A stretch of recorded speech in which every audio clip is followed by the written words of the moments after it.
నిశ్శబ్దంలో మాటల విలువ. ఒక ఊరిలో రామకృష్ణ, సౌమ్య ఇద్దరు దంపతులు ఉండేవారు. పెళ్ళయి 10 సంవత్సరాలు గడిచాయి. మొదట్లో ప్రేమగా మాట్లాడుకునేవారు.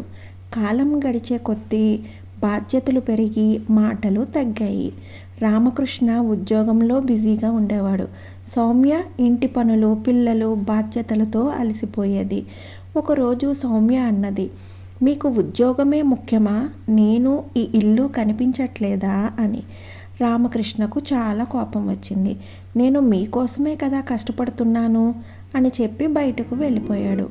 ఆ రోజు రాత్రి ఇంటికి రామకృష్ణ ఆలస్యంగా వచ్చాడు. ఇంట్లో అంతా నిశ్శబ్దం. డైనింగ్ టేబుల్ మీద ఒక కాగితం కనిపించింది. సౌమ్య రాసిన లేఖ అది.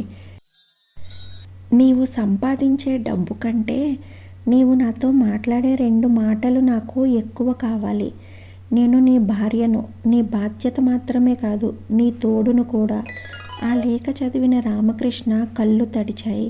తాను రోజూ కష్టపడుతున్న ప్రేమను చూపడంతో విఫలమయ్యానని అర్థమైంది. మరుసటి రోజు ఉదయం రామకృష్ణ సౌమ్య చేతిని పట్టుకొని ఇలా అన్నాడు, ఇప్పటి నుంచి మన జీవితంలో పని తర్వాత కూడా ప్రేమకు టైం ఉంటుంది అని. ఆ రోజు నుంచి ఇద్దరూ ఒక నిర్ణయం తీసుకున్నారు. ప్రతిరోజు కనీసం 10 నిమిషాలు ఒకరికొకరు మనసు విప్పి మాట్లాడుకోవాలి అని. ఆ చిన్న మార్పే వారి జీవితంలో పెద్ద ఆనందాన్ని తీసుకొచ్చింది. ఈ కథలో నీతి ఏంటంటే, భర్త భార్య బంధం డబ్బుతో కాదు, సమయంతో, మాటలతో, అర్థం చేసుకునే మనసుతో నిలుస్తుంది. ప్రేమను చూపించడంలో ఆలస్యం చేయకూడదు. ఈ కథ మీకు నచ్చినట్లయితే please like, share and subscribe my channel and keep supporting me. Thank you.